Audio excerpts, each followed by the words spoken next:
A wonderful good morning to all of you, ladies and gentlemen.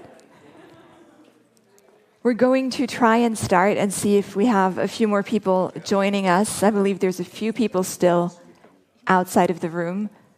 But in the interest of not taking away too much time from the panel, I'd love to start us off. So welcome on the second full day of the conference. Very glad to see you here. The focus for today, the topical focus, is disinformation and its impact on peace. So as we all know, disinformation is now cheaper and easier than ever to manufacture. And at the same time, institutional trust is at an all-time low. And what we might think is just garbage information actually poses a real threat to democracy and human rights and peace building. And we'll cover how that happens and how we can fight it as well in just a moment on our first panel of the day. And once the panel wraps up around 10:30, we split up again to join our respective workshops, which will again be running in parallel from 11 to 12:30 and then 1:30 to 5. Lunch will be served in the courtyard, so we still have amazing weather today. Once again, there's also a museum tour, so if you're not joining a workshop, there's a guided tour through the museum, through the exhibition Schleining and Peace, starting at 3 p.m., covering the history and the work of the Austrian Center for Peace. And at 5:30, we have a little highlight for you. We're very pleased to invite you to join us at the screening of How to Build a Truth Engine. That's a 2024 documentary looking at today's topic, looking at disinformation. It's directed by Friedrich Moser, and we're very lucky to have him with us tonight. So he'll be attending the screening, and you'll be able to discuss with him and ask him your questions. So we warmly invite you to join us. After that, at 8, we have the Castle Festival in the Castle Courtyard, where you're also warmly invited. Dinner will be served there. We have a ska and reggae band, Pacheco, who will provide musical accompaniment, so it promises to be a wonderful evening. Quick note on that, we will be joined by external guests at the festival who are covering their own costs. So if you're a participant at the forum, you should have received dinner vouchers for tonight from your workshop hosts. And if you haven't, please ask them and grab the vouchers from them. A few very quick announcements, because if anyone in the audience cannot join us in the afternoon, I might not see you until tomorrow morning, at which point it will be too late. So a few very important organizational pointers. Please do not forget to check out of your hotels tomorrow morning in Stadtschleining before coming here. You can leave your luggage at the hotel, but you won't have time to check out between the end of the conference and the transfers, most likely. So please do that tomorrow morning. And if you're staying in Bad Tatzmannsdorf and Oberwart, please bring your luggage with you to Schleining tomorrow morning, because there won't be a transfer between the end of the conference and the transfer back to Vienna. So if you don't bring your luggage tomorrow morning from Bad Tatzmannsdorf, from Oberwart, you will not have it. It might be easier if you check out of your hotel tonight as well. If you have any questions, as always, grab one of the organizers in case of any doubt. Also very important, there's an online feedback form. I believe we have the QR code ready for you on the slide. So there's an online feedback form. You can scan this QR code. You can also find it in the program, in the workshop rooms. We're very grateful for your feedback, so please do fill that out. And that's everything you need to know in terms of organization. So without further ado, let's dive into the topic, the program for today. Disinformation has, of course, always existed, but unfortunately, it's never been easier than now to produce. And at the same time, we're living through a crisis in trust, where many people no longer feel that they can trust institutions or each other. So to talk about how we can rebuild this trust, I'm very excited to invite my first speakers of the day onto the panel. If I could ask them to join me, and for you to give them a preemptive round of applause, and I'll introduce them once we sit.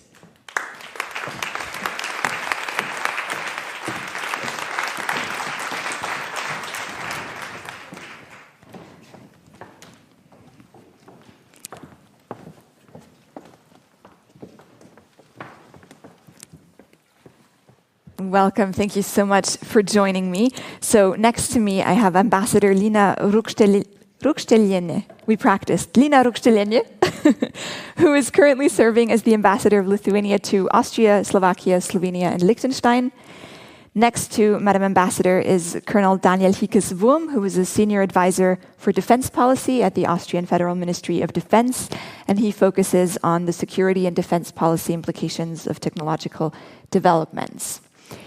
Then we have Branka, who is the founder of AI for Peace, a San Francisco-based think tank working on researching the benefits, the risks, and the ethical implications of exponential technologies. And her vision is a future in which AI creates lasting peace. We also have with us Dr. Mario Drobics, who heads the unit for cooperative digital technologies at the Austrian Institute of Technology. And his research examines various aspects of digitalization, focusing mostly on digital sovereignty, resilience, and sustainability. And finally, with us, we have Dr. Annika Hansen, who's the deputy team leader of the Policy Partnerships and Innovation team at the Center for International Peace Operations in Berlin. And she's also a member of the International Advisory Board here at the ACP. Thank you all so much for being with us. So for the purposes of this discussion, I think we can define disinformation as incorrect information that is knowingly and purposely manufactured or disseminated with vested interests. So Mario, let me start with you by asking, is there any research that shows the actual impact? So how many people actually believe disinformation? What impact it currently has on societal trust, on people's behavior? So, how many people believe disinformation is always hard to research. But what we can see in the studies is that about 60 to 80% really perceive that they are getting misinformation in their media consumption. And this is across Europe, US, where the studies have mostly been taken out. What we see on the impact side is very interesting because on the one hand side, you already mentioned it, we have the trust issue. And we've seen this with the misinformation about COVID, for example, about the vaccination, that this also reduces then trust in the health institutions. We've seen this in the political context, that political disinformation results in less trust in state organizations and in democracy. So this is really a big problem, but it also has an influence on the actual behavior of people. So we see this in the context of the vaccination, that people are then not taking the vaccination, that this has an impact on the spread of the disease in the population. We've seen it also on the political level with people not going to elections, or that certain parties were then favored due to this misinformation. So it really has a concrete impact on how society works, and this is this manifests itself in many contexts, and that people always overestimate their ability to identify misinformation. So I think this is also very important that we have a lot of unconsciousness in this context, where people think they are not influenced, but actually they are. You mentioned people then favoring certain political parties as a result of this disinformation. Branka, is that something that you see in your research as well, that disinformation actually impacts electoral choices? Yeah, I think it's very difficult to say where the causation is. So where we usually see in our research is this correlation, which is still very important. And since we just ended what we call the biggest election year ever, I thought maybe we can reflect on our lessons from last year, 2024, where more than half of the population in the world actually had elections. And I'm just curious now, you're coming from different countries here as well. Which of your countries actually went through elections? Can we see just the hands? Yeah. And let's hear from everybody now. Do you think the elections were impacted by disinformation? It's like almost like natural now to believe that.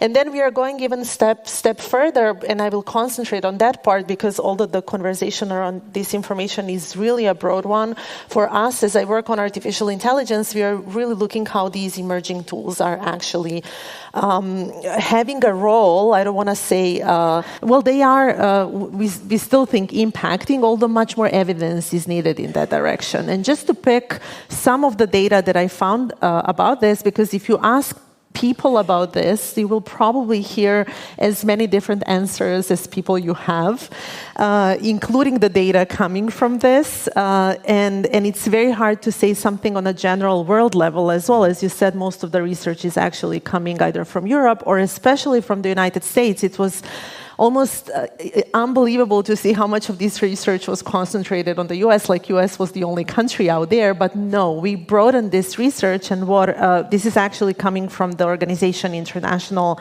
Panel on the Information Environment from Switzerland, which did this overall world research on how AI impacted the elections in this big election year. And they concluded that the 80% or that AI has been used in more than 80% of cases. This still does not mean that there were a lot of cases, specific cases mapped. 215 instances of AI, and then continuation in 2025.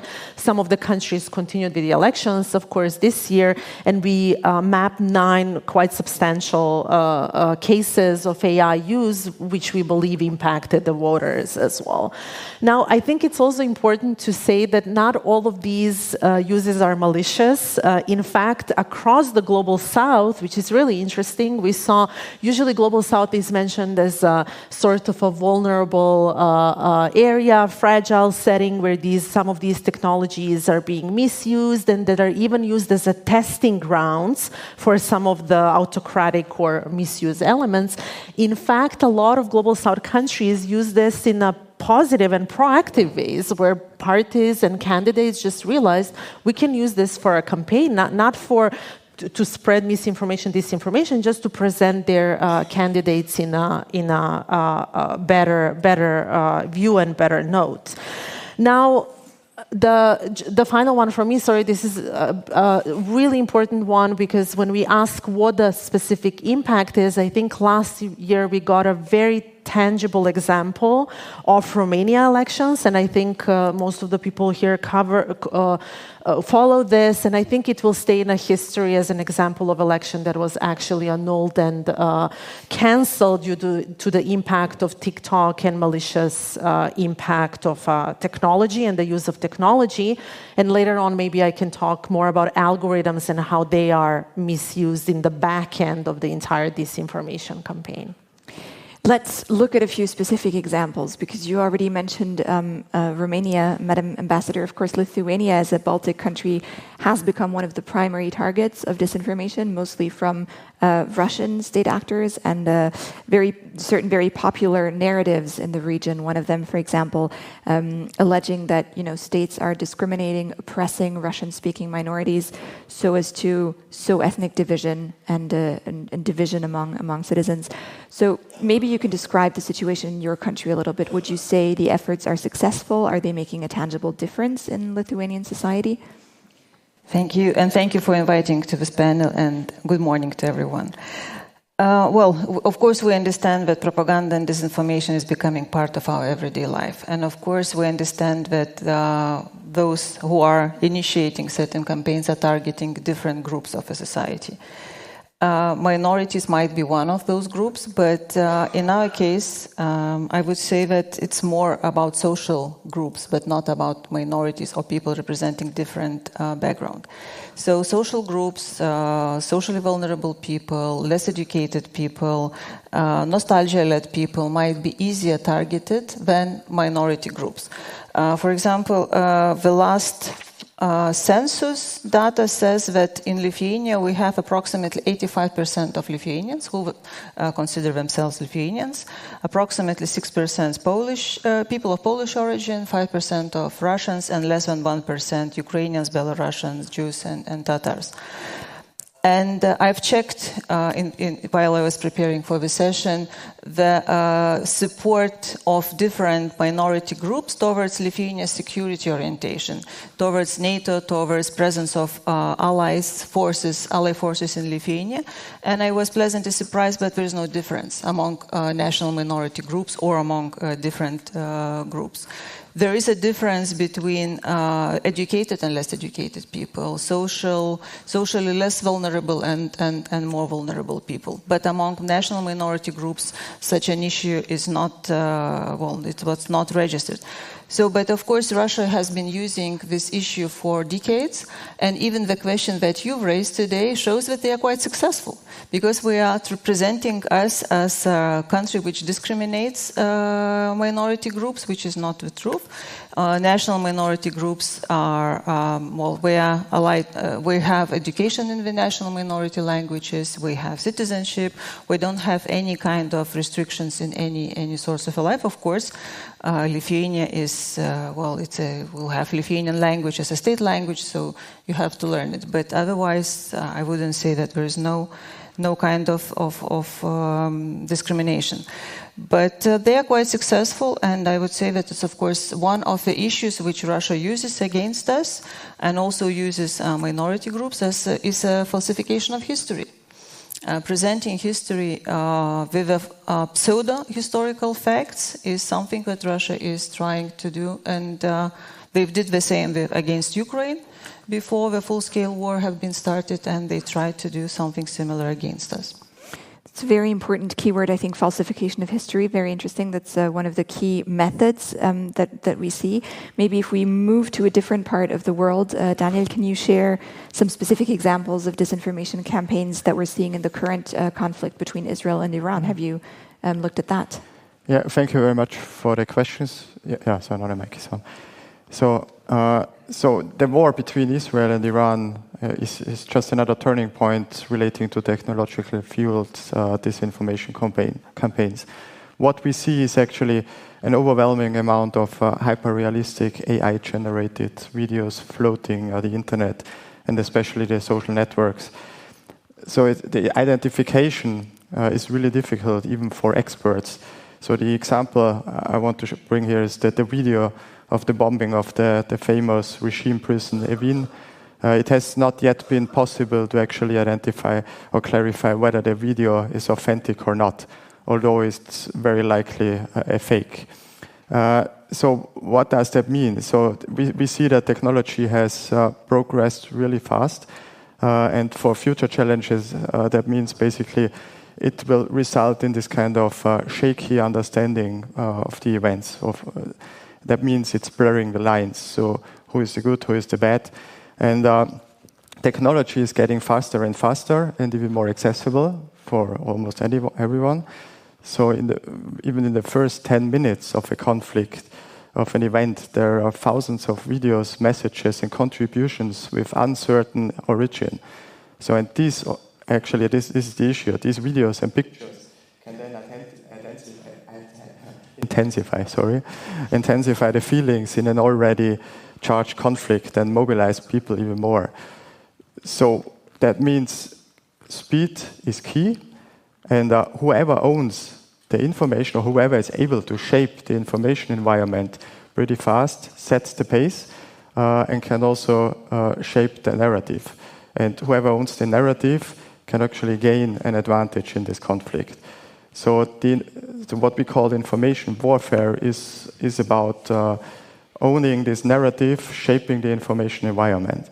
So a recent example, and I do not want to blame the company, but with Palantir, for example, just to illustrate how this really works, because it got famous with the bombing of Natanz most recently. So this should illustrate how complicated this dual-use technology basically is. So, and how reliable we are on this technologically generated, uncertain, and sometimes unreliable information, which can have then real-life outcomes and real-world outcomes.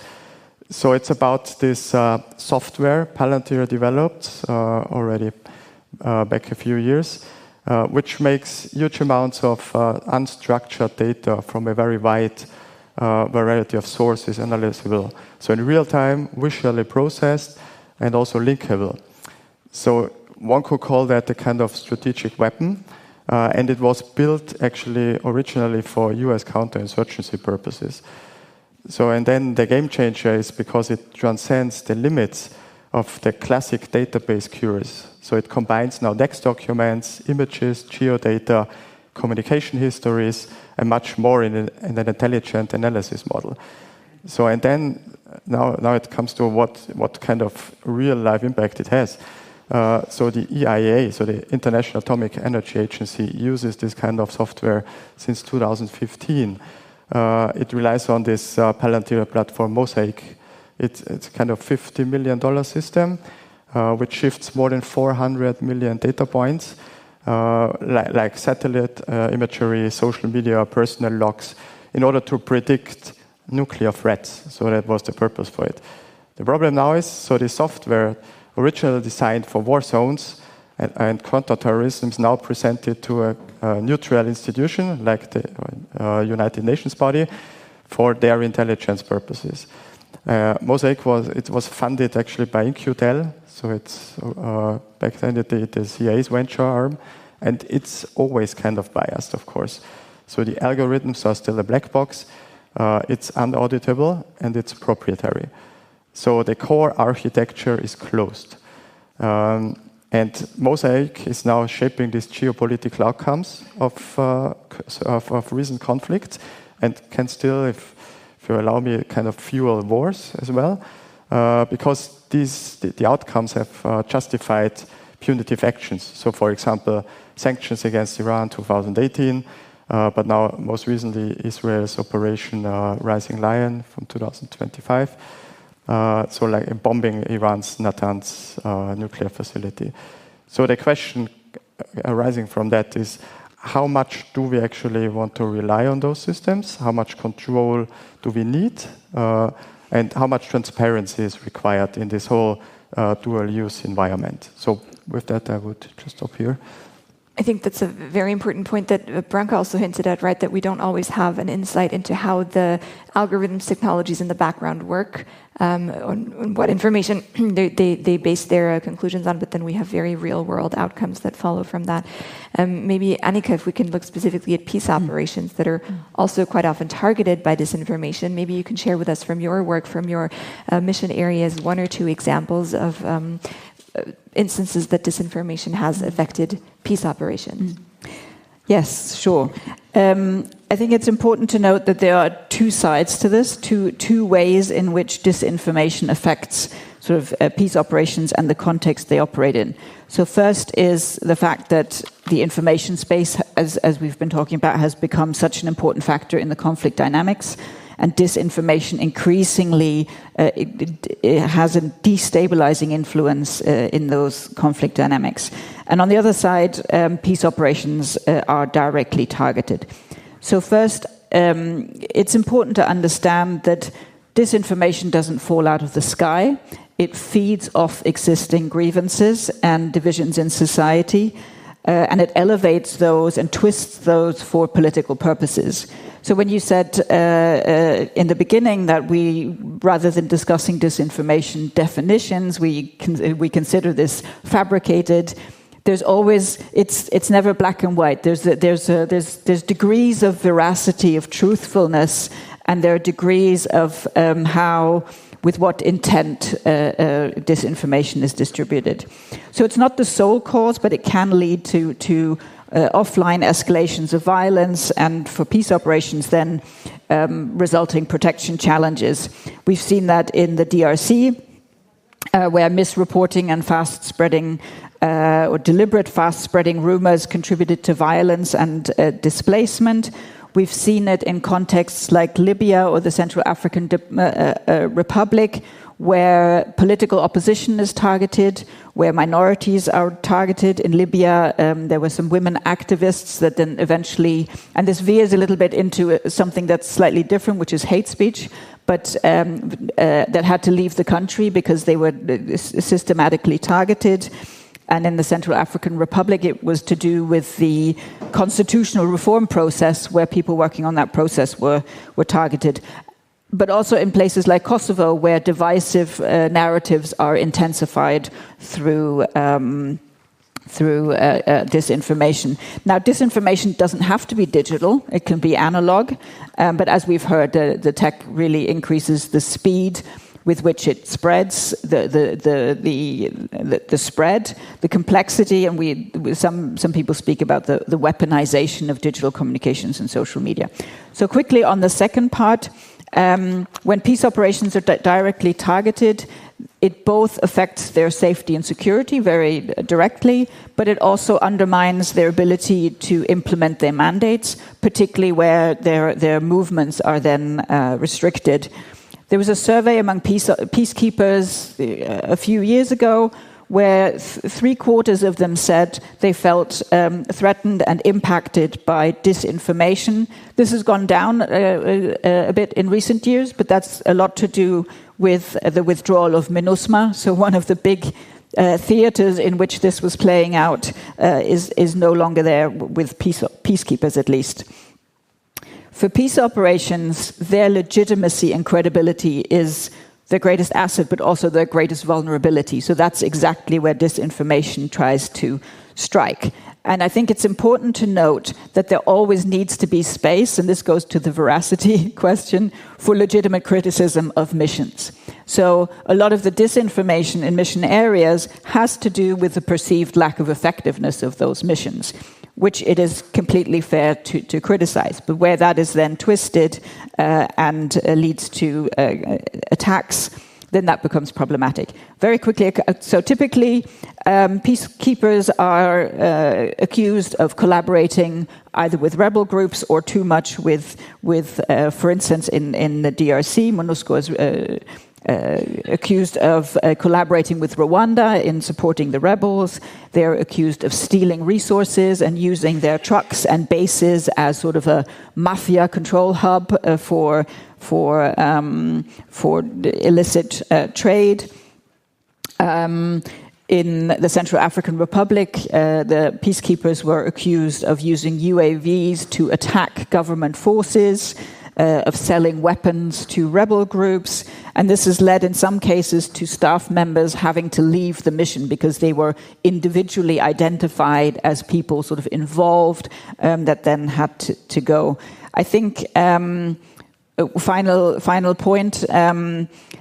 The goal of all of this is, of course, to discredit the mission, as I said, but it also then weakens the mission's ability to hold conflict parties accountable. So systematically sort of undermining the voice of the mission then also helps others get away with things they shouldn't. Particularly in the DRC, going back to this kernel of truth, there are some very funny comics about MONUSCO and their perceived shortcomings. So I encourage you to have a look at those. I think the point that you made about degrees of veracity, right? I think that's a very important one because oftentimes something might not be an outright lie. It might just be a slight distortion. And your point about humor, I think, is also very important because a lot of the things that are disseminated, especially on the internet, right? Humor is a very powerful means of conviction. For people. And this brings me to you, Mario, and I think maybe we can sort of steer the discussion towards possible solutions here. So we've heard so much about how all of this happens on tech tools, right? We've heard about TikTok, where the algorithm behind it is obscure. We've heard about Palantir software.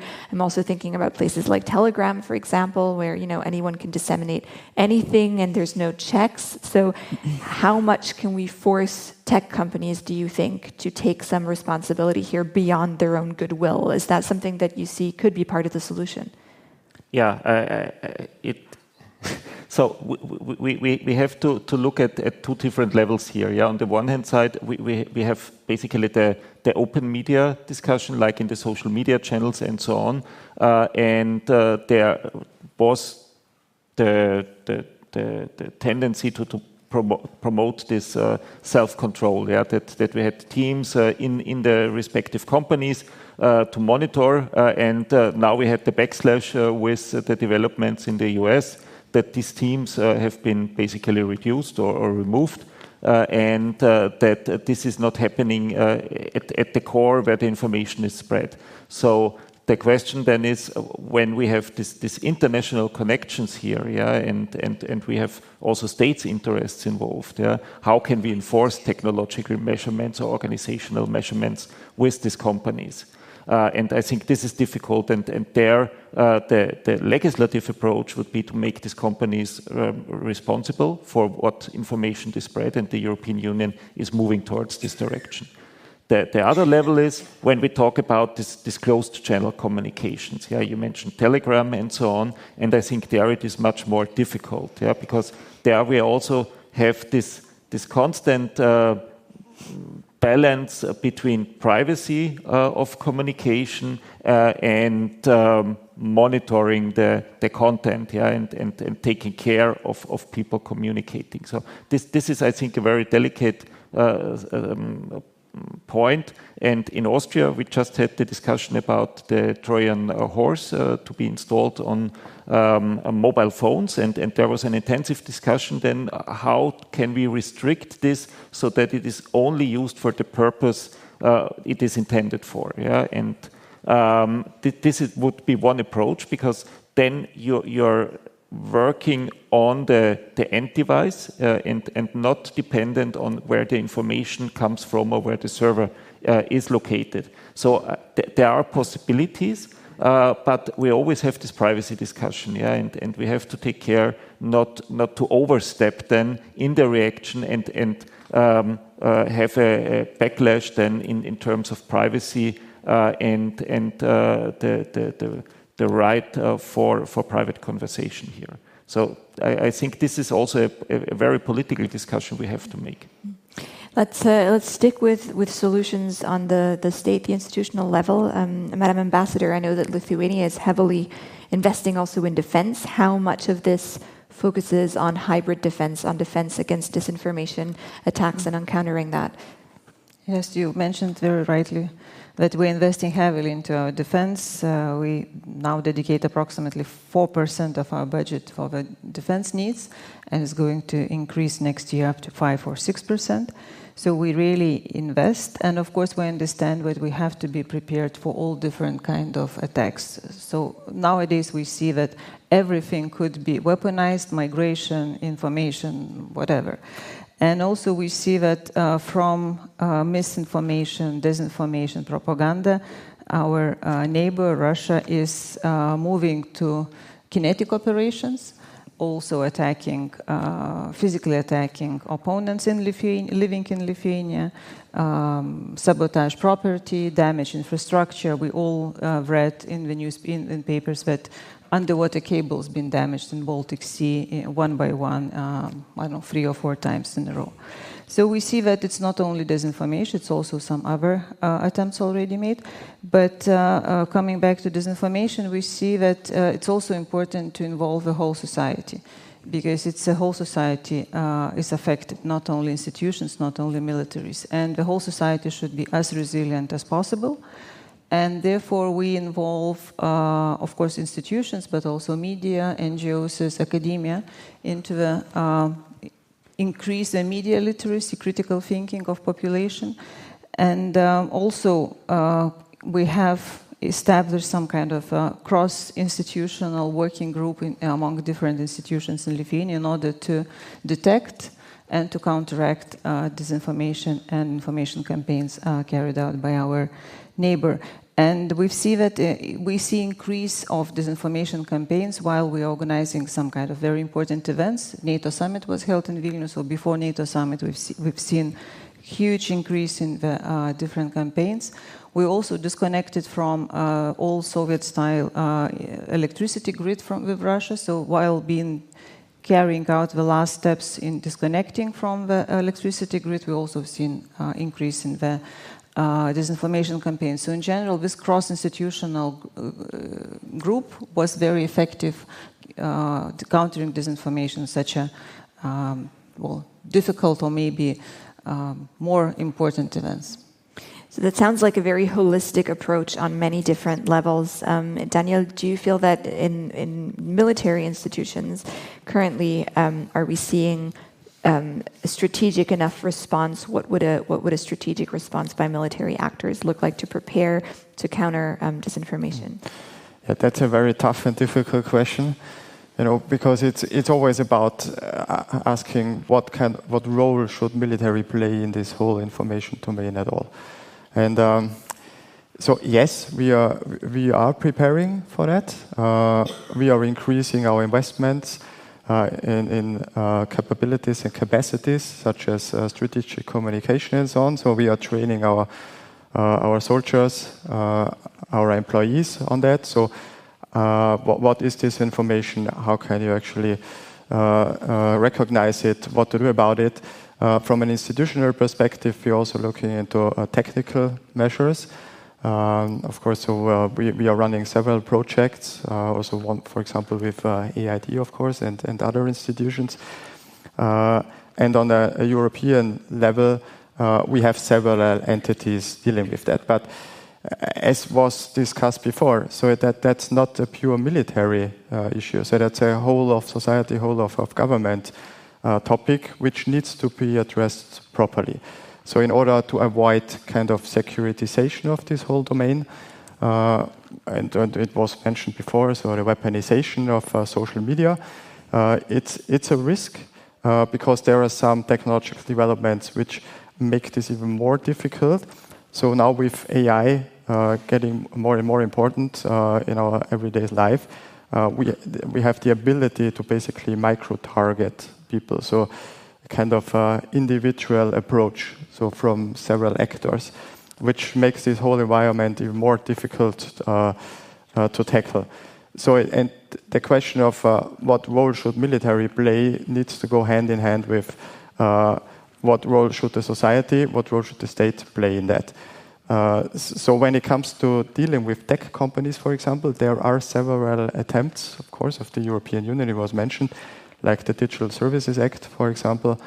But nevertheless, so that's one side of the coin. The other one, it's about regulations. So it's about this kind of overarching umbrella. But the other one is operationalize those regulations in terms of how can we actually enable organizations, institutions, individuals to recognize, to deal with that. Otherwise, it's simply just an umbrella without the content behind. So this is something we are still lacking, I would say. So when it comes to digital skills, there are lots of Eurobarometer surveys and so on, and also the 2030 objective of the European Union, so that almost 100% of the population should have appropriate digital skills. So currently, there's still a gap. So and that's always this run for this asymmetric issue. So which then is also a problem for the military, not only in our home countries but also being deployed. So that means what I mean with this asymmetric approach is, so there are regulations, there are certain skills, but there's an adversary, an opponent, which wants to undermine certain, for example, democratic values and such, and they will always target on that. That's what hybrid warfare is about. So they are trying to identify our vulnerabilities and immediately hit those, because our legislation is slow. Lots of discussions are going on. What should be regulated, how to regulate, and that's then the time the adversary actually hits our targets. So it's about regulation and education together. I'd like to ask a follow-up question here, maybe to Branka, because AI has come up multiple times on this panel, right? And we've heard that, of course, it's sped up the speed at which you can produce anything you like, really. But in my work as a journalist, a lot of the content that is misleading that I encounter isn't actually AI generated. Oftentimes it's not even really trying very hard. So for example, people posting footage from one conflict and saying it's from another, or even people posting footage from video games, saying that it's from a real conflict zone. Or this very famous case recently where Emmanuel Macron, the president of France, pockets a tissue and Russia disseminated that it was a bag of cocaine. So very actually kind of, not that cleverly done. So do you think that the exacerbating impact of AI is going to be really the higher quality? Or do you think it's simply about the speed at which you can create and disseminate misleading material? Yeah, that's a great question, and maybe gives us a chance to pick up on a couple of points and for me to maybe comment on some of the things that were mentioned before. First, I think that's absolutely true. It's speed, but also scale in which we are spreading the information. And maybe to go back to what Annika mentioned, which I completely agree, that disinformation, misinformation, hate speech, we work a lot in the field of hate speech as such is not a new phenomenon. So the video of Macron basically was just a real video used to spread misinformation, disinformation, which we are dealing with since we started using communication, right? And I really insist on mentioning this because I work in conflict zones. Now we are marking the anniversary of 2 genocides, actually, one in Rwanda, one in Bosnia, where hate speech, disinformation was really used in a pre-digital age and created such crucial consequences. So as such, it's a really important phenomenon to pay attention to. But I really think it's truly important to understand these new developments in technological fields. And now we are entering a third wave of these developments. Now we talked about AI and speed and scale and how now these tools are much more available to people as well. Like when we started working on this 10 years ago, only very well resourced institutions were actually able to do this. It was not easy to create a fake video, which is trustworthy, so to say, really believable. Today, any student, anybody, like any of you can just download a program and create a fake video. I don't think this will be an issue. I think what will be really important to understand is this micro-targeting that you mentioned, this new wave of technology that is allowing us to understand what is happening on the back end. Not only the content we are creating, but how we are targeting you and you and you and you in a different way. So 10 years ago, you were all receiving one simple content. Let's say this was a huge investigative journalism project around Brexit, how disinformation has been used to mislead the populations around the migration and threat of migrants. And all of the people that were targeted with the same content. With generative AI and with the algorithms helping us understand each one of us individually, we will all be targets in a completely different way. So this is one thing that I think it's important to understand, the new world of AI agents we are entering, agentic AI, and how this technology is learning about us much more intensively than before. But I also think, and you both mentioned this, we have a lot of lessons that we are forgetting. We really need to go back and to remember what happened during, who remembers Cambridge Analytica here? Please, all of you who did not raise the hand, go and remind ourselves what happened during this time, because it's a blueprint of what is happening now with an additional tools. And I will just briefly explain how the company scrapped the data in an illegal way. This is one of the, I think, motivating signals afterwards that we did learn something and introduce some regulation for Facebook to actually ban this type of scrapping of third parties. The third party that then sold this data to target the voters and to do many other things, to nudge people to vote in a certain direction. And this happened. This is almost 7, 8, 9 years ago. We have a lesson that is out there with algorithms specifically used with simple things. Like, I really like your example about Macron, because sometimes it can be a really simple content, not even perceived as a disinformation and fake, which is just used for algorithms to be spread in a certain direction. During Cambridge Analytica, Facebook used this little trick on inviting people to vote, where for certain voters, they realize that they will go to vote just if they see the photo of their friends who already voted. You know, you had that click on Facebook, I already voted, right? I went there. And then you feel a little bit of nudge from your friend. You don't even have to change your voting preference, right? It's just important to bring the votes up. So just for all of us to understand that, yes, we have a lot of lessons, and I think it's really important for additional reason for this whole of society approach, which is also important, but I'm a bit afraid that if we are putting emphasis on, if we say that uneducated people are more prone to disinformation, that we are putting emphasis on them as a sort of an accountable party. And I really think that big tech platforms, as you mentioned, have kind of a bigger role in this and much bigger power. And I would say, why not mentioning Palantir, right? Why not calling on these companies and agencies and saying what are the things that they can actually do to make their systems more transparent, so that we as researchers can raise our voices and say, look, this is happening. We are losing control of our trust, of our information ecosystem, of our democracies, even beyond democracies. Like, we are really losing the trust in our system, which I think is a much bigger problem than any algorithm or AI being misused out there. I think your point about micro-targeting is so important because it ties into something that Annika said at the beginning, right? Which is it amplifies grievances that are already there. And of course, if you can amplify my grievances, your grievances specifically, rather than, general grievances, then that's going to be all the more effective. I want to give you the chance to ask some questions as well in a little while. But first, I'd like to maybe zoom in on the solutions a little bit more and ask all of you, maybe starting with you, Annika, are you seeing any best practice projects? So any initiatives to counter disinformation, any approaches that you're seeing really work, really make a difference? Is there anything you can share with us? Sure. I think missions, because they've been confronted with this for a while in different ways, have really come up with a whole of mission approach, to echo your term.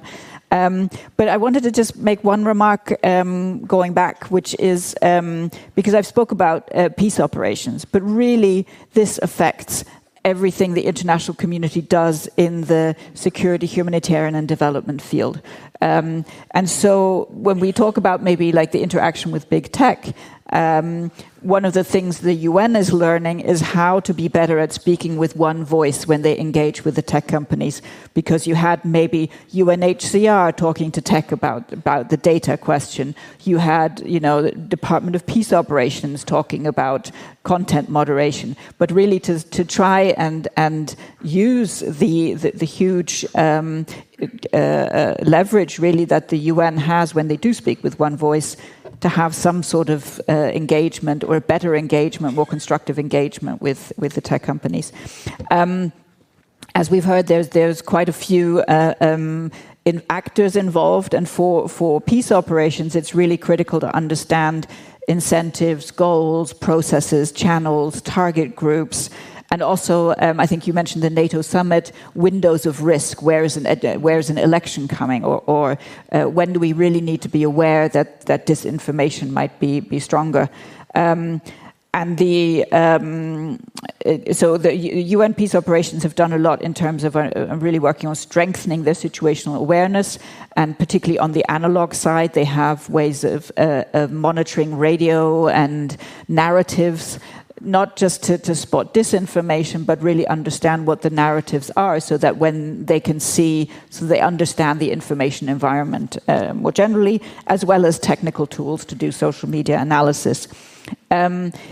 And then, of course, you mentioned strategic communications, also a major push in UN operations to try and do that better. One of the more innovative approaches is really, because as we've heard, it's like in the US they have this game whack-a-mole, right?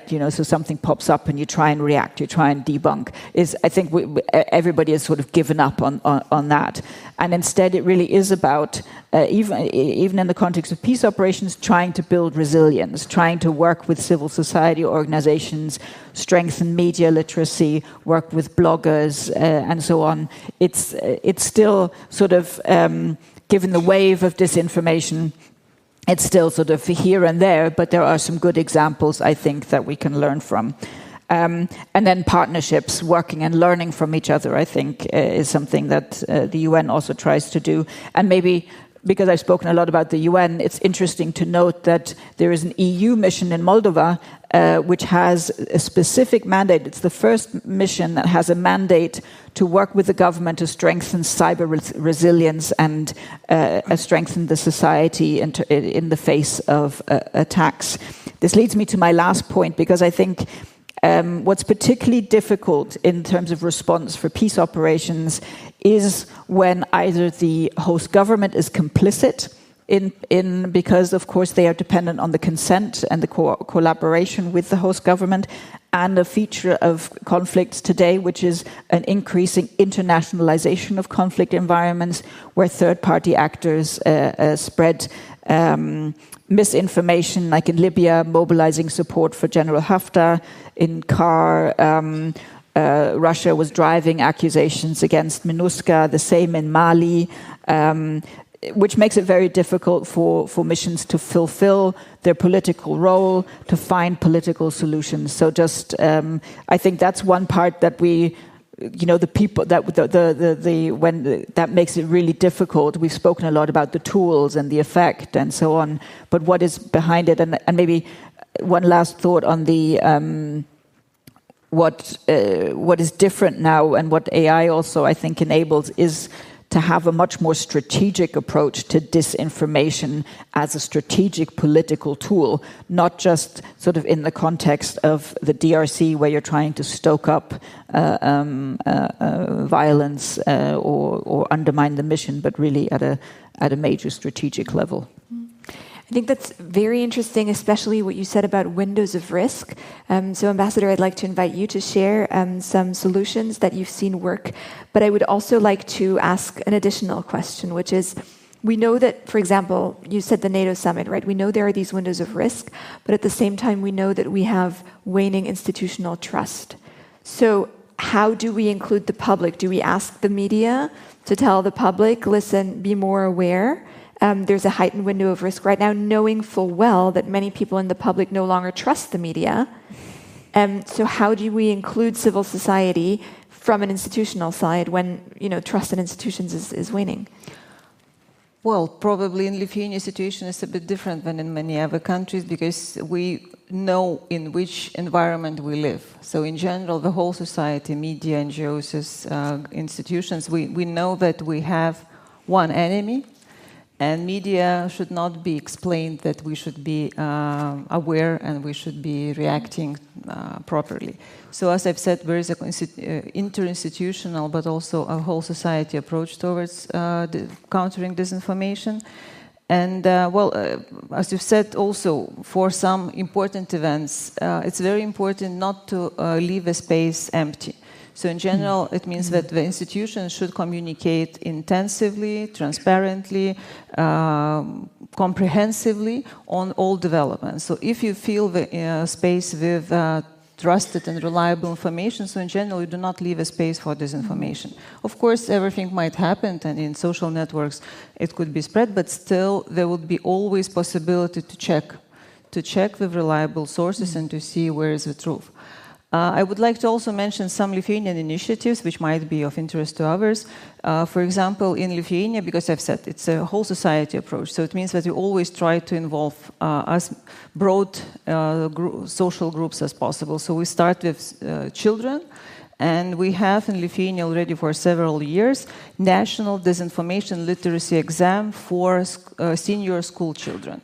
So in general, thousands of Lithuanian school children are taking part voluntarily, of course, in the national disinformation literacy exam. It's, of course, with some prizes, and so it's kind of attractive for children.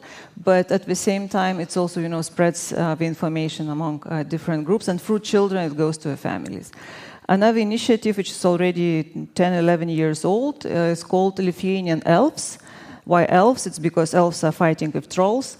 So Lithuanian elves are thousands of Lithuanians who are taking part in social media chats and spreading the true information in chats, just informing people, spreading different opinion, and presenting the Lithuanian view on some major developments. So it's, of course, it's voluntary, and I cannot say how many people taking part, but it's already thousands.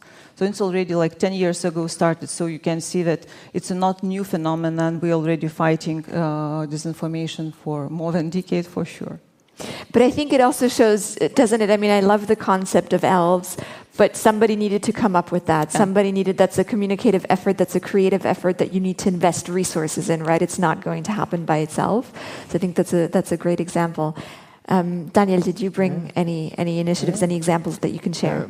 Maybe two. So the first from the European Union. So the EU introduced a whole set of measures and legislative acts to regain this lost trust and also build resilience. So the first one I already mentioned, it was the Digital Service Act. One of the two main goals is to create this safer digital space in which the fundamental rights are actually protected, so for all users of digital services. And this enshrined code of conduct on disinformation actually aims to combat disinformation risks, fully upholding the freedom of speech, for example, and also enhancing transparency. Another one, which is addressing the media landscape, also from the European Union, is the Media Freedom Act, which also supports quality media, which is a factor for building resilience, I would say. And then one, that's the second one, more from an institutional perspective, it's the so-called Hybrid Center of Excellence, which encompasses both, so the civil and the military parts to this whole hybrid issues. So it's this Helsinki-based institution. It's an international autonomous network, and so it's open for all EU and NATO members, and it has some associated countries as well. So this is really addressing this whole, not only information environment, but the wider range of hybrid issues from a very comprehensive perspective. Yes. So we had some educational approaches, some legislative approaches, some institutional approaches. We're really seeing it's a comprehensive effort. Branka, maybe you want to chime in from a tech perspective. So we've heard a lot of things about how modern technologies can pose a challenge to the information environment. Maybe you can share some ways in which they can actually help counter disinformation. Yeah, I love this order as well, because I think it's crucial to have them all. And then technology has been usually seen as this misused factor in the entire conversation. And I have to say, it has been extremely hard. Sometimes I lose hope with training the technologies. So we've been using the same thing to catch some of these instances of at least artificially created contents, right? Because it's really, truly hard for humans to catch up on what is happening in the digital spaces.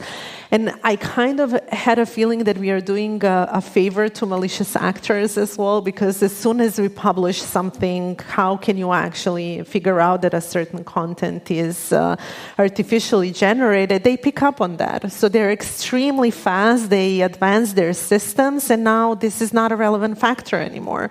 So this is a sort of a continuous work and catching and tracking and training the systems. But I still think it's a motivational one. So all of these examples that I talked about as a negative examples is still not some AI running around and doing things on their own, right? It's somebody making a conscious decision to use the algorithm or AI in a certain way. And this is what we are doing in our work, just to plug in some of the examples of training the algorithms, making that conscious decision to actually use them in another way, in a positive way, in more sustaining peace, rather than creating, spreading disinformation, and in our cases, creating conflict. As Annika was mentioning, some of these examples go way beyond the disinformation campaigns and are actually hate speech campaigns and lead to violence, to even mass atrocities, and as I said, genocides. So we work with young people, well, not necessarily young people, civil society organizations across conflict zones who traditionally worked in the space of catching the instances of hate speech, then organizing some of the peace-building activities, dialogues, facilitating conversations beyond communities, who were really struggling now to catch up, to keep up with all of the speed and scale we talked about spreading this content. So we train them, we connect them with data scientists, and we make them build these tools together and build the tools that can help them to automatically track what is happening in online spaces.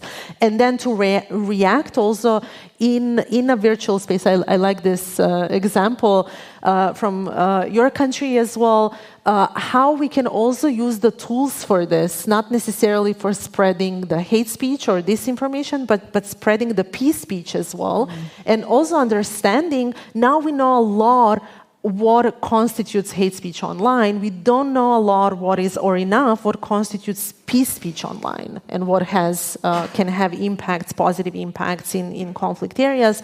So this is an area that I'm very passionate about and hopeful that in combination with humans and machines, we can create something positive for our societies. So just retraining the machines. Annika, I believe you want to add to that. Yeah, just a point that's sort of implicit in what Branka was saying, but just I don't want to give the impression that the UN comes in and then builds these capacities. In all of these countries, there are really active civil society organizations that are themselves working on disinformation, misinformation, whether it's in Mali or elsewhere. So just to underline that point, I mean, the reason that you can do that is because there are local organizations that are already doing this work that you can support. I just wanted to make clear it's not sort of us coming in and creating something. Yeah. So, yeah. I mean, I think, from everything that everyone has said on this panel, it's very clear that it has to be a bottom-up effort that involves everyone, because otherwise it's simply not going to reach the people that it needs to reach. Yeah, Mario, would you like to share some examples of what you've seen work? Yes, so I liked very much what you said at the end. We need this combination, of tools and people, and I think education is the foundation. Yeah, so making transparent how things work, because as I said initially, this erosion of trust, is something that then also reduces the trust in the campaigns, in the institutions, and that's, I think, critical, because then it's too late to reach people with all the tools and campaigns you are providing. So what we are trying to do is to support this transparency in some way by providing fact-checking platforms. For example, we are collaborating with ETMO, the European Media Observatory, and GATMO, the German-Austrian Media Observatory, so to provide them with tools that at least the media people can quickly check information, videos, images, texts for the credibility, for the trustworthiness, and to give them also the context, of why this is not trustworthy, what it has been put in the wrong context, it has been manipulated whatsoever. But there we are, of course, facing the problem of this individual content that was mentioned before, and the speed with what this is happening now. So this is really, as you said, we are currently always trying to catch up, with those creating this content. And the other thing is that we have this strategic approach to disinformation, where they're creating narratives, which is then not just the message itself, the message might be valid to some point. Yeah, you cannot discuss about that, but the whole storyline behind, the context, the narrative, that is what is problematic. And what we are doing in that respect is at least to find the groups then, when these groups are building up, and they are moving away from the open platforms, and getting in more closed circles, to provide tools then also for the law enforcement agencies to look into what is happening there, and to give them an overview, because there are so many of these channels, popping up every day, and the agencies then need tools to identify where is hate speech going on, and this is not just the text, and there might be symbols that are used, or what kind of narrative are they telling there, and there we have tools to visualize that, so that they can then target their interventions on those groups that are really going problematic before they disappear somehow on closed channels where even the law enforcement agencies don't have access to. Yeah, so using technology to bring a little bit of, build tools that bring a little bit of clarity into this chaotic information space, as it can sometimes be. Thank you so much. I'd like to get a sense of how many questions, comments there are from the audience. So we have 2, 3, 4, 5. All right, a lot. So so let's get started, I guess. Mr. Ambassador at the back, if we can have a microphone. Get a microphone. Thank you for the discussion, quality of the discussion. And it was very informative. I'm somewhat inspired to make a small complementary point on the experience of special monitoring mission in Ukraine from 2014 till 2019. What is critical is monitoring. Facts matters, and how to establish the facts was critically important for us. And it was 487 kilometers long ceasefire line, a security zone, and the verification is critically important. Accountability for Annika made very pertinent cases. That's the reason why I took the floor to speak about the SNM case. And this institution, Austria, is very much, we took technical training also from the Austrian Ministry of Defense at that time, also with also diplomats here, Ambassador Christian Soral and other ambassadors contributed to the work. But I'm trying to say, for future peace operations, I'm not an expert on disinformation or artificial intelligence, but how to establish the fact. Verification is critically important. Accountability, a joint accountability mechanism is very important. This time, it was only 400 kilometers, maybe longer ceasefire lines and security zones. In our case, we built the team incrementally.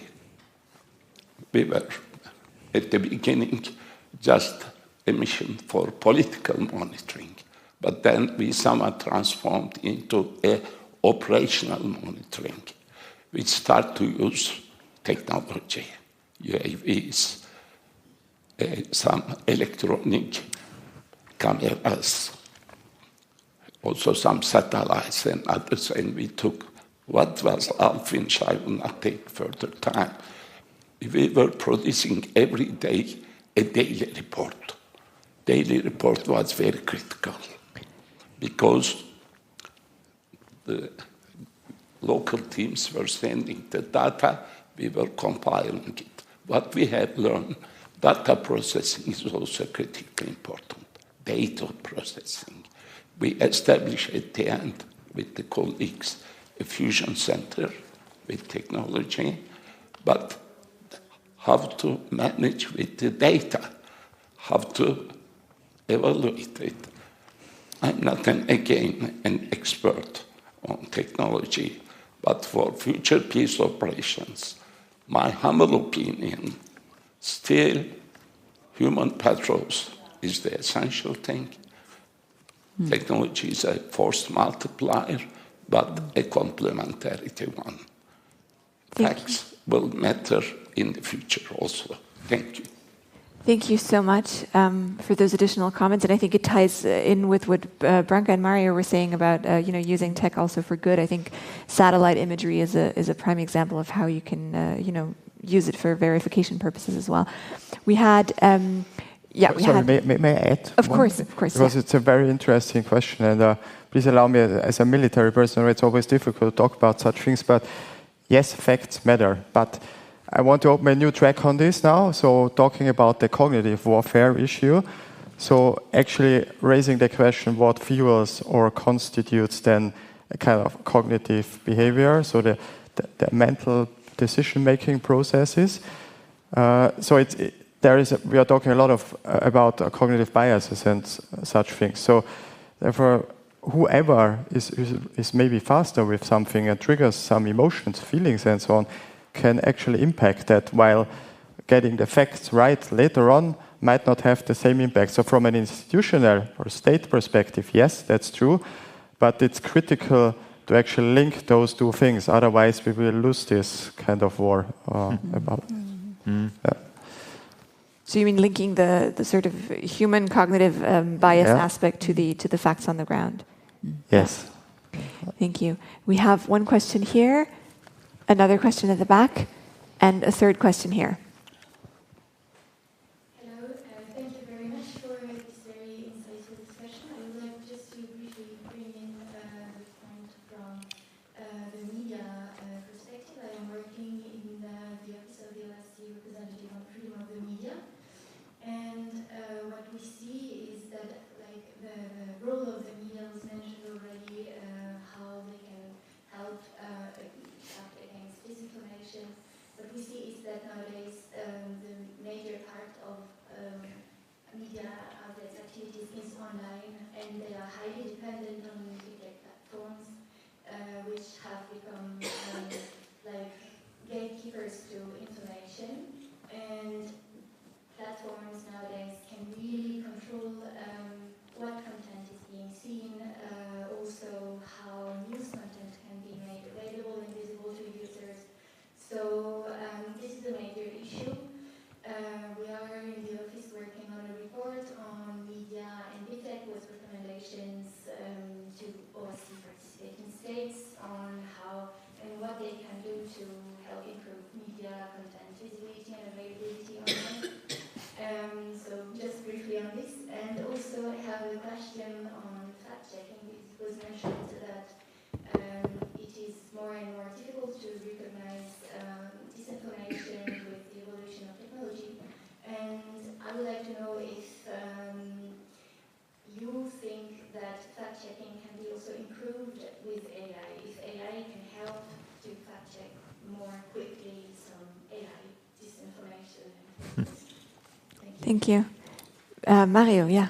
Yes, so starting with the second question, I think that this is actually what we are working on, to use AI to detect this, and because you need to understand the technology, and then you can also use the technology, but it's always catching up also, of course, with those creating this content.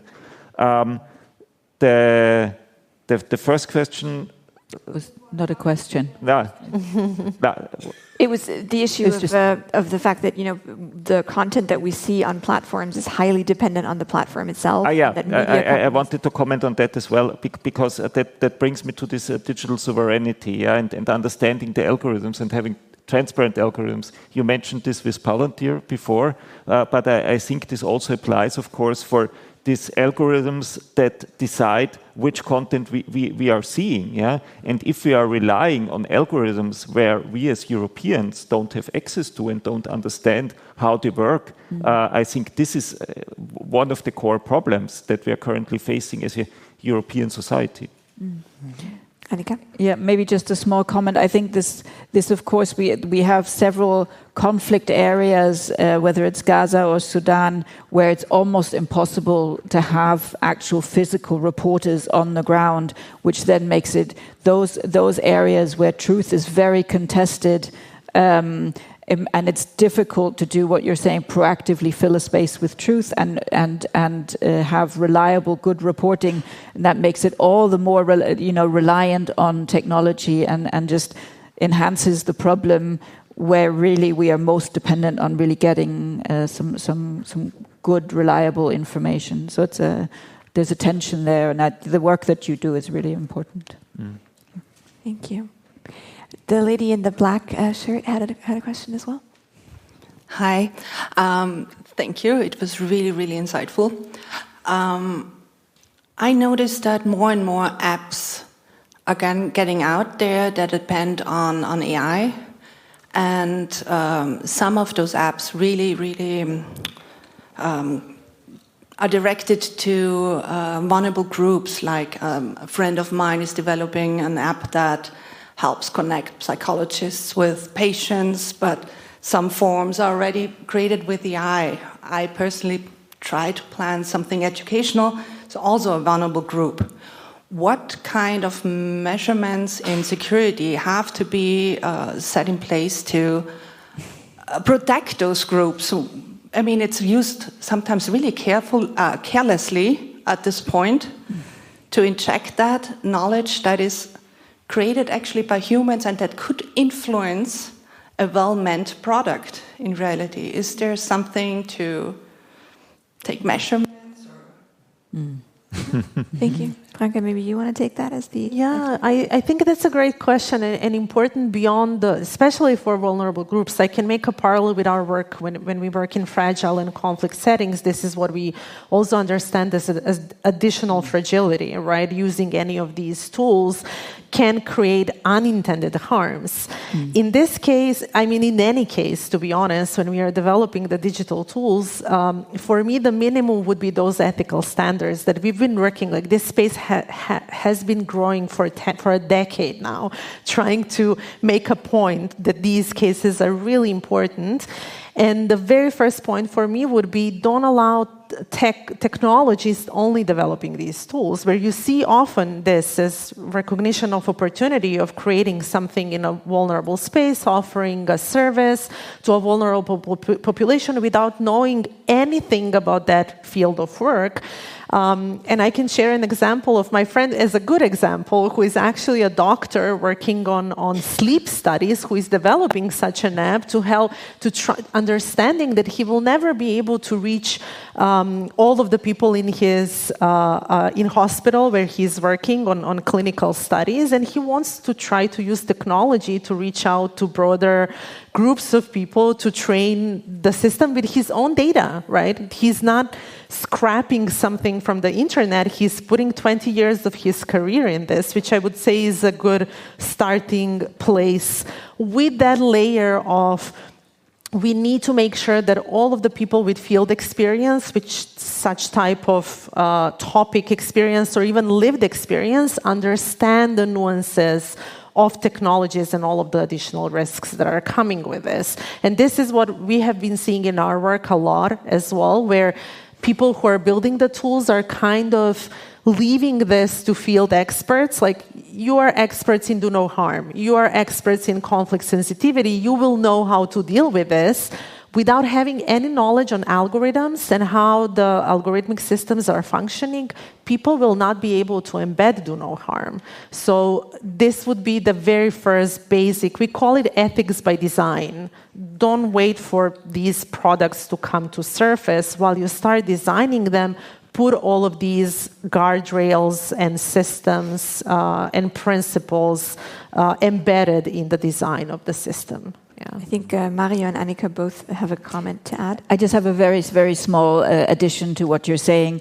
Think about the life cycle of the data, right? There's so much focus on collecting the data and then maybe even on storing the data, but there's not so much emphasis on when should we delete this data, right? That, like, everybody's sort of gathering data. So I just you need a plan for the entire life cycle of the data that you're collecting and using. That was just to add to all the things that you have said.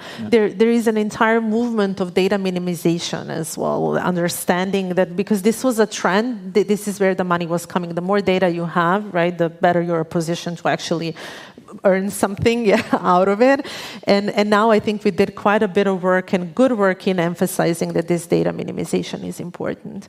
But just the last one from my side, like I really think it's important with these kind of fragile cases, especially when we are dealing with health and mental health, really understand the risks. I mean, not all of the things need to, and I'm a huge believer in digital tools, but not everything has to be digital. Like really make sure that you are not harming people that you are trying to help. Yeah. So think twice before you build the app. I mean, whoever, not you. I mean, me as well. I'm building apps, so yeah. I think health is a very good example there because it needs a lot of trust. Yeah. On the other hand, the people are very desperate. Yeah. Because when we look at the public health system, yeah, they are eroding. Yeah. It's very hard to get a good consultation. But on the other hand, we have established trust mechanisms like certification as a health product. We started with software 15 years ago working on that, but this is a very high bar to jump over. Yeah? And especially in the app content, this doesn't work anymore. Yeah? So what we currently see is that we have a big gap between these millions of apps that are coming out, out of nowhere with no background, and those that are certified as a medical product. So we need to find graduated trust in between where we say, okay, we have ethics by design, for example, or similar mechanisms. It is based on valid data, but it's not yet a medical product. Yeah? So this trust establishment and making this transparent, I think health is a very good example that we need new approaches to move forward here and cannot stay on the old mechanisms that we established 50 years ago. Thank you so much. Maybe just one last recommendation. Maybe you want to visit the AI Act, the Artificial Intelligence Act of the European Union, which is a very comprehensive product and which also entails lots of those things we have just talked about. And maybe the NIS2 directive as well, from a cybersecurity perspective. We had one final question. I think we have time for one more from the gentleman in the front here. Thank you very much. Good morning, everybody, and thank you to the organizers for inviting us. I am Mohamed Abubakar Diko, and I come from West Africa, Mali. I am a researcher. So I come from Mali, but there we have two problems. The first problem is about the analphabetism. We have many population that never went to school.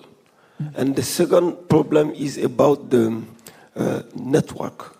We have many areas without networking connection, without connection. So the only way to be informed is the traditional media.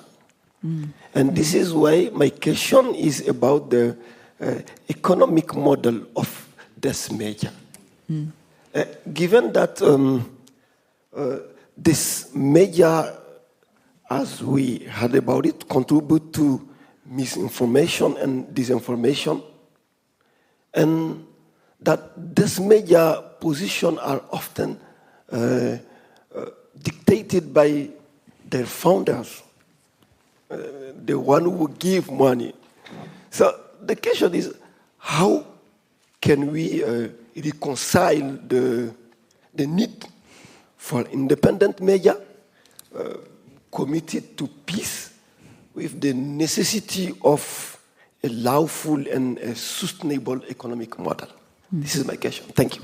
Thank you. Annika, do you have... Sure, I can start, and I'm sure others will jump in. First, just recognizing that both in Mali and in DRC, the UN placed a lot of emphasis on their radio communication rather than sort of digital communication. And I think, like on some of these big policy initiatives, the UN Secretary General's roadmap on digital cooperation, and in the Global Digital Compact that was part of the pact, there's all these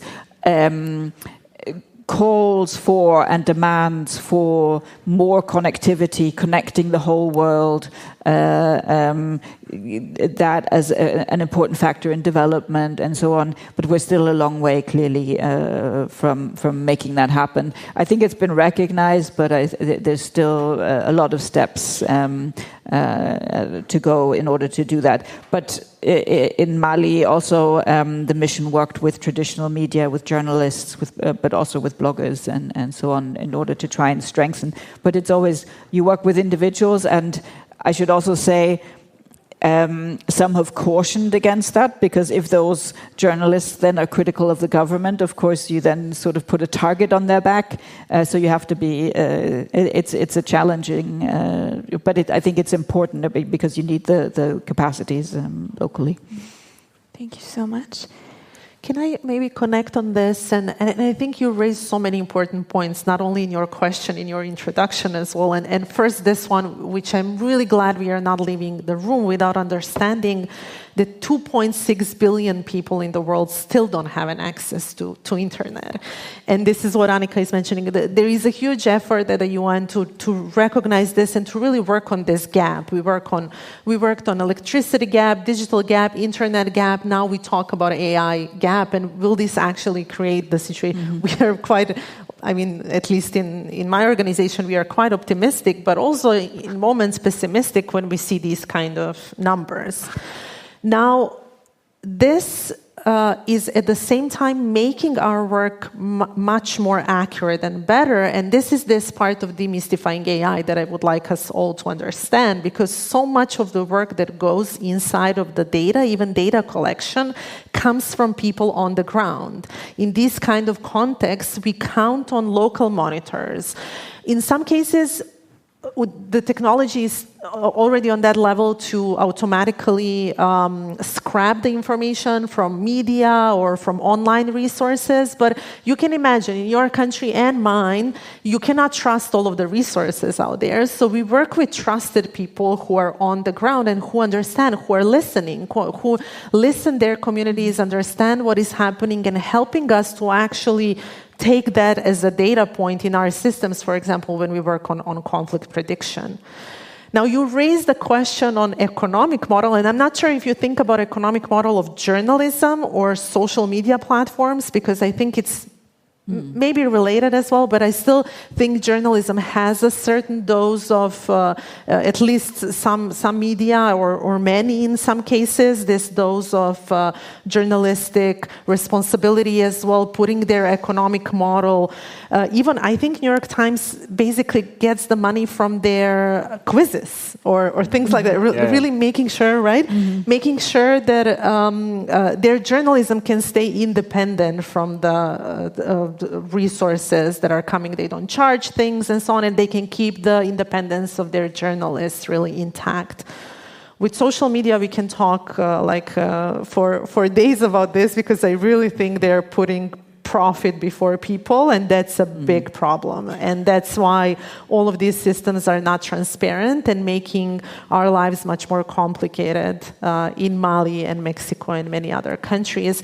And this is very personal opinion, as long as we don't change that model, it will be really hard to work on changing how these platforms are functioning, with a huge emphasis on, I'm speaking as a Global South voice. We were really looking what has been happening in the EU with the EU AI Act, before that with the GDPR as well, but especially with the EU AI Act. And I have to say, we are a bit worried now with what we are hearing, like how some of the things are backsliding on the application side, because this was our hope. Like, this can be done through regulation, and regulation is a cure. But if it's not, then I don't know what is. Thank you so much. I'm really sorry. I'm afraid we're out of time. But I'm sure the speakers are going to be around during the coffee break and after, so you can grab them and share your thoughts with them. Yeah, I'm afraid that's all we have time for. I believe our speakers deserve a huge round of applause. Please stay in the room for another minute because I do have an announcement.